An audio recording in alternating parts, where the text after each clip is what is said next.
감사합니다. 뭐 다른 생각은 없고요. 일단 저도 우리 윤 교수님 준비하신 거 보고 스토리를 한번 다시 보게 됐고 또 우리 정책 현상을 저희가 다시 되짚어보고 우리 문제들도 다시 생각해보는 기회를 가졌습니다.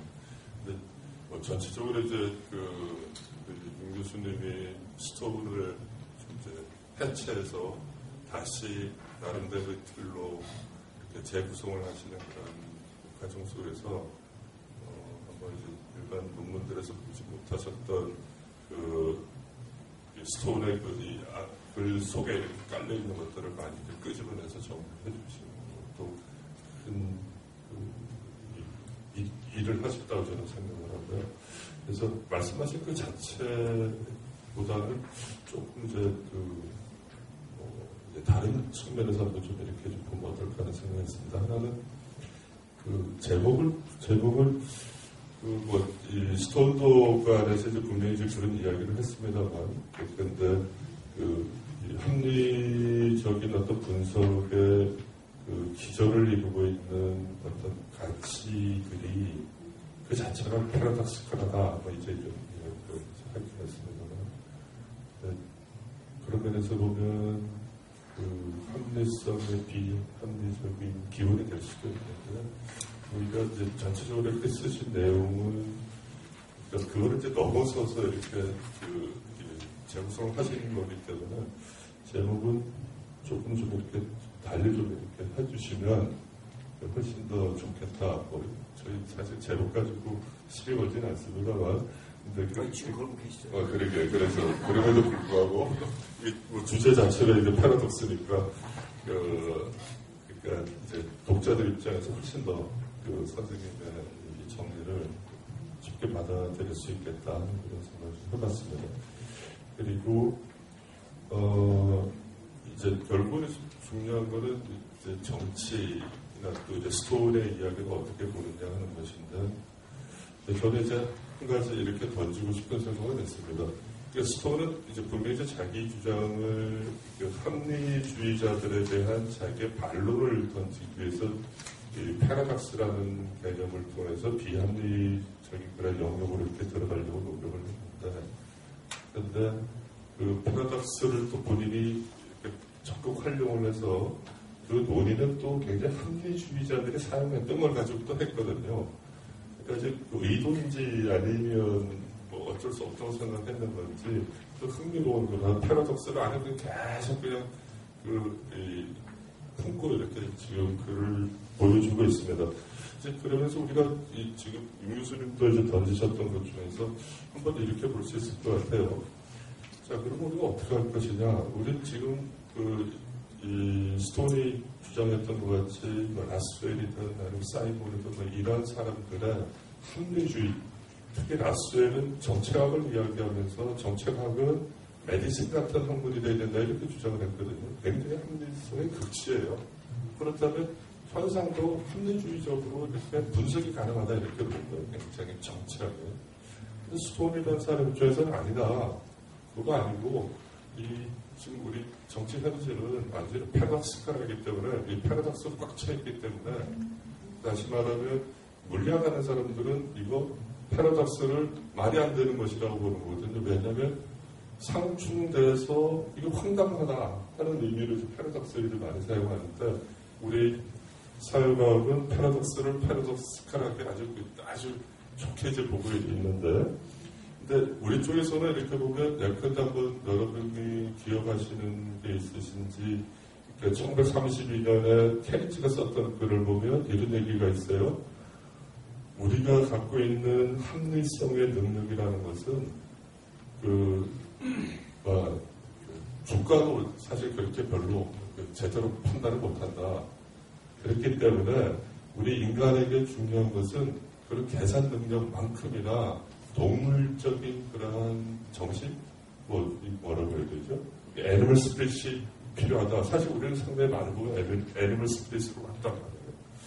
자, 그래서 이렇게 보면, 그러면 우리가 패러독스를 가지고, 역설의 그런 현상을 가지고 이렇게 볼 때, 그럼 우리가 정책 현상이라는 것들을 그러면 만약에 이런 애니멀 스피릿이나 뭐 이런 유의 가치 충돌이 충분히 가능한 이런 영역으로 들어왔을 때 우리가 이걸 어떤 식으로 이해할 것이냐.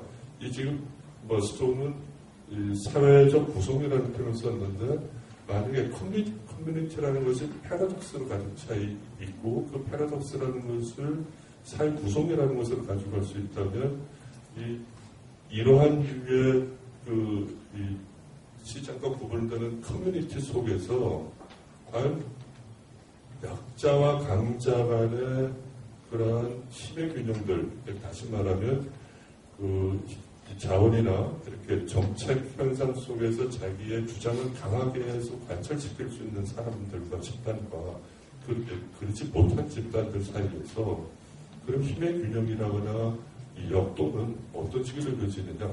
즉, 어떻게 보면 스톤의 주장은 또 상당히 뭔가 합리주의적인 것 같아요. 그래서 물론 비합리적 패러독스의 이 사람의 핵심이라 생각하는 상징, 은유, 통계 이런 것들을 이야기하는데 우리가 한번 이렇게 들여다보면 우리는 원자력 같은 데서도 원자력의 은유들이 굉장히 많이 이어져 왔어요. 우리 과학기술의 기본에서부터 시작해서 지난 정부에서는 친환경의 원천, 물론 이제 논의는 굉장히 많은 데서 이루어졌습니다만 어떤 사람들은 그걸 받아들이고 어떤 사람을 반대하고 은유가 서로 갈등을 일으킬 때 이게 이제 맥락의 갈등이기도 하거든요. 아이디어의 갈등이기도 하고 그렇게 했을 때 그러면 왜 우리는 계속 어느 한쪽에 은유가 다른 한쪽의 은유를 항상 압도하느냐. 약한 쪽의 은유는 왜 힘을 발휘하지 못하느냐. 약한 쪽의 은유가 힘을 발휘하기 위해서는 왜 힘든 그런 과정만을 우리가 거쳐야 되느냐. 이런 문제들을 지금 이 스톤이 어떻게 설명해 줄까. 저는 이제 계속 고민거리이긴 하거든요. 스톤이 이제 2002년 책을 보면 자꾸 비난을 받으니까 퍼포먼티브 액션을 가지고 이렇게 설명을 하려고 하는데, 그래서 한국 현실에서 이렇게 들여다봤을 때, 우리 스톤을 보면 우리가 이 사회 구성이라는 것도 굉장히 좋은 말인데, 또 커뮤니티 속에서 사회 구성이 이루어졌을 때 한국의 이러한 또 어떤 나라에서의 계속해서 변화 불변한 그러한 상황들은 패러독스를 가지고 어떻게 볼 것인가. 이제 궁금증이 하나 생기는 것이고요. 두 번째는, 그러면 우리 학생들한테는 지금 우리가 굉장히 합리주의적인 그러한 교재와 그 내용을 가지고 많이 가르쳐 왔는데, 그걸 어떻게 가르쳐 줄 것인가. 특히 임 교수님 말씀하신 것 같이 1차 자료에 대한 우리가 이 접근성 그리고 거기에 대한 관심 이런 것이 분명히 떨어지는 것도 좀 충분히 저희가 반성을 해야 되는 것인데, 그러니까 우리가 정치학회든 그런 행정학회 차원에서 이런 패러닥스칼한 그런 우리 현실들을 어떤 식으로 우리가 학생들한테 가르쳐 줄 것인가.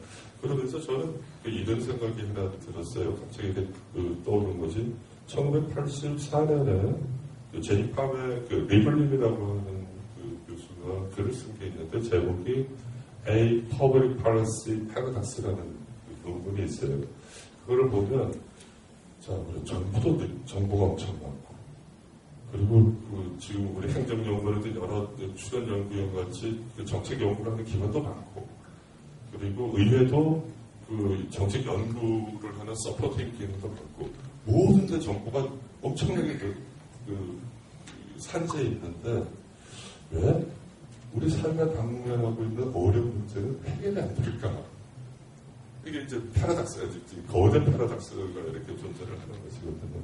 그래서 저는 이제 윤 교수님 글을 보면서, 이게 우리가 돼지 삼형제만 그냥 가르치지 말고 엔티 돼지 삼형제도 가르쳐서 뭔가 합리와 비합리 이것들에 대한 균형적인 그런 시각들을 좀 전달해 주는 것도 좋겠고, 또 이 고시 문제를 제가 한번 내면서 굉장히 그 비합리적인 문제를 냈더니 이런 건 안 됩니다 그러더라고요. 그래서 그럼 난 더 이상 안 되겠다 이제 그러고 그 손을 뺐는데 그래서 결국 이제 우리가 이렇게 키워서 공직에 보내는 사람들도 프라닥티컬한 것들을 가지고 여기에서 뭔가 학습을 할 수 있는 그런 기회를 좀 만들어주는 그러한 그 사안들을 임 교수님께서 혹시 보완을 하실 시간이 있으시면 좀 넣어주시면 저도 많이 공부가 될 것 같습니다. 고맙습니다. 네, 가톨릭대학교 이정원입니다. 네, 이영철 교수님 로이에 대해서 그의 방법론과 그의 평생의 연구 어떤 방향, 축적된 것을 다 정리해 주신 것 같습니다. 저도 옛날에 로이는 막 석사과정 공부할 적에 정경희 교수님한테 배우는 생각이 들고, 그래서 그 당시에는 뭐 이렇게 정책 유형을 갖다 공부하고, 정책 유형이라는 것이 또 정치관에 사는 영향이 주는구나, 그 정도 생각을 한 것 같습니다. 다만, 그 논문들이 몇 가지 유형으로 계속 이제 로이의 유형이 바뀌었다기보다는 조금씩 이제 다양화되고, 그에 대해서 뭐 많은 사람들이 또 변형을 하고 그런 과정에서 미국에서는 상당히 이제 중요하겠구나 그런 생각을 했습니다. 그리고 제가 이제 또 미국에서 이제 공부할 적에 저도 미국 정치를 전공했습니다. 나중에 이제 공부하다 찾아보니까 로이가 시작은 뭐 이렇게 당시에 60년대 미국에서 미국 정치를 하던 사람들 상당 부분이 어반 팔로틱스죠. 도시 정치 그런 걸 갖다 하던 사람들이 대부분이었죠. 예일에서 공부한 사람들이 대부분 그랬던 것 같은데, 로이도 그래 시작을 했는데 나중에 보니까 뭐 역시 정치학과에서 아메리칸 가버먼트를 가르치는 선생이다 보니까 대통령에 관한 거, 의회에 관한 거 이런 책을 굉장히 많이 쓰셨더라고요. 그래서 뒤에는 상당히 이제 생각이 내셔널 팔로틱스 많이 전환이 됐구나. 물론 여기서 모델을 만들 때 박사학위 논문은 사실은 뉴욕시티 가버먼트에 저도 at the pleasure of the mayor, 그것도 제가 박사학위 논문 저도 보긴 봤습니다만 상당히 데이터를 갖다가 잘 사용했다. 그 당시에 이제 공부하는 사람들이 상당 부분이 이제 그냥 우리가 지금도 많이 했습니다. 뭐 서베이 한다든가, 혹은 이제 우리가 이미 나와 있는 1차 자료를 활용하는 뭐 이런 연구들이 대부분인데, 이 사람은 실제로 그냥 가버먼트 라이브러리에 들어가서 실제 옛날 자료를 다 뒤져가지고 축적을 해서 그것을 갖다 자기가 데이터를 만들어내는 능력이 좀 탁월한 것 같았습니다. 그래서 가버먼트가 아니라 그 많은 사람들의, 아까 여기서 하이 랭킹 오피셜, 고위 시청의 고위 관료들의 임용에 관련된 것을 갖다가 이렇게 정리하는 부분이었는데, 그걸 자료를 다 저희가 자료를 만들어서 유형화를 시도했기 때문에 상당히 공헌이 있지 않았나 싶고요. 우리나라도 그런 의미에서 아까 이영철 교수님께서 말씀하셨다시피 우리가 자료를 갖다 한 주제를 가지고 오랫동안 연구하는 그런 좀 풍토가 우리 학교에서 좀 커졌으면 좋겠다 생각이 좀 해봤습니다. 우리가 뭐 정책학을 하거나 행정을 하는 사람들이 아까도 뭐 그런 주제가 있었습니다만, 너무 이렇게 어떤 쉽게 어떤 새로운 주제, 이슈가 되는 핫 이슈에다가 너무 빨리 이제 빠져서 우리가 이제 한 발짝 물러나서 이제 관조하면서 이제 생각을 해보는 그런 그 상대적으로 좀 부족한 감이 있는데, 하여튼 이런 평생에 어떤 업적을 자기가 생각했던 머릿속에 어떤 구상을 조금씩 발전시키는 것을 우리가 우리 공부하는 육과학들한테 생각을 많이 전해주는 것 같습니다. 그리고 이제 여기 첫 번째 이 유형론 그 자체를 가지고 이야기하는 것보다는 이 유형론은 사실 어떻게 보면 모든 모델이나 이런 것들이 이제 뭐 이념적이나 아이디얼 타입이나 뭐 이런 것들이 사실은 단순하기 때문에 매력이 있는가 하면, 단순하기 때문에 사실대로 다 전체를 그림을 그려낼 수가 없죠. 그래서 그것이 이제 우리가 항상 이제 패시모니를 우리가 강조할 것이냐, 우리가 전체를 갖다가 커버할 것이냐 이런 문제 이제 부닥치는데 그건 이제 연구자가 할 수 없이 선택을 해야 되는 문제라고 생각합니다. 그래서 로이를 갖다 비판하는 사람들도 로이의 모형이 코어션 수준을 갖다가 강제력의 수준을 갖다가 이걸 컨티뉴움으로 연속성으로 쪼개야 되는 거 아니냐. 저도 이제 생각을 해보니까 이걸 갖다가 조금 이렇게 만약에 이런 걸 갖다가 이제 우리 이영철 교수님도 뭐 생각했지만 만약에 연구하는 사람들이 옛날에는 그냥 유형에다 나누어가지고 이제 차단에는 1대1로 매칭시키는 작업들을 많이 봤습니다. 이걸 갖다 실제로 그러면은 우리가 이 이분법화되는 것을 갖다가 뭐 5분법 혹은 7분법, 10분법으로 레벨링 다운을 하면 구체적으로 만들면 어떻게 될까? 뭐 이런 생각을 한번 해볼 수 있겠습니다. 강약 하이와 로우로 나눈 다음에 그것을 갖다 다시 또 중간에 몇 단계로 나눠서 그렇게 하고 이제 그러면 우리나라에 있어서도 이제 같은 이제 그것이 뭐 우리 규제 정책 그러니까 우리 최원수 교수님이 계십니다는 정책의 어떤 그 수준을 갖다가 우리가 조금 이제 다양화해서 포착을 낼 수 있지 않겠는가 이런 생각을 한번 해봤습니다. 그리고 이게 이제 미국에서 만든 이론이기 때문에 미국이라는 나라의 특수성을 우리가 고려를 해야 되지 하지 않으면 안 될 것 같습니다. 미국이라는 나라의 큰 지역을 빠뜨린 것 중에 우리나라 놓치는 것 중에 미국 정책을 공부하다가 우리나라의 미국은 연방제 국가다. 미국은 이제 상권분립이 엄격한 대통령제 국가다. 이 기본적인 국가 구조를 갖다 고려하지 않으면 이 경쟁 정책이나 규제 정책이나 재배부 정책이나 이런 것들을 파악하는데 애로가 있을 수가 있다. 우리나라는 매우 집권화된 국가입니다. 단방 국가에다가 매우 집권화된 국가이기 때문에 또 행정 권력이 월등하기 때문에 우리가 정권별로 김대중 정부, 김영삼 정부, 김대중 정부, 노무현 정부, 이명박 정부, 현재 박근혜 정부까지 같은 정책이라도 그것이 배분 정책이든 규제 정책이든 재분배 정책이든 간에 이것들의 실제로 진행되는 모습이 상당히 다를 거라고 생각이 됩니다. 그래서 그런 차원에서 이제 우리가 어떤 정당의 문제도 고려하지 않으면 안 된다. 그 다음에 우리나라가 상당히 이제 여기 다원화 수준, 미국에서도 이러한 정책들이 구분되기 시작한 것은 미국 사회가 발전하면서 그 사회가 다원화 정도가 어느 정도 되어 있느냐에 따라서 이 정책이 나누어진 것이기 때문에 우리나라도 87년 민주항쟁 이후에 다원화 수준이 높아지고 있고 지금은 이미 로이가 고민해왔고 그 다음에 로이뿐만 아니라 찰스 림본님이 고민해왔고 그 다음에 맥코넬이 고민해왔고 하던 그런 인트레스트 그룹의 어떤 이익집단 정치의 문제점이 우리나라의 다원화된 정책 상황에서도 많이 반영되고 있습니다. 그래서 그런 것들을 갖다 구분해서 이 정책 요령을 갖다 우리가 좀 고민해 봐야 되지 않겠나 그런 생각을 해봤고요.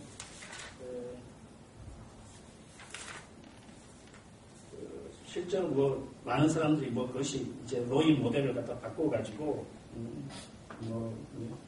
좀 구체적으로 규제도 구체적으로 보자. 세월이 바뀌니까 규제도 이제 다원적으로 여기서도 로이도 자기 입장에 있어서 규제 정책을 다원주의적인 모습이다. 그러면 이 사람이 논문을 쓸 때 그 시점에서 맞는 것이죠. 그죠? 세월이 지금 벌써 수십 년이 흐른 다음에는 이 다원화도 다원주의도 수준이 너무나 천차만별인 겁니다. 미국 사람들도 이 다원주의 60년대 다원주의를 이야기하다가 60년대 후반에 70년대 들어오면은 다원주의에 오히려 뭘까요? 오히려 이제 이익 집단을 갖다 걱정하는 모델이라든지 그 다음에 로이 자신의 인트러스트 그룹 리버럴이라든지 이런 식으로 표현을 했지 않습니까? 그뿐만 아니라 전체적으로 제가 그래서 이런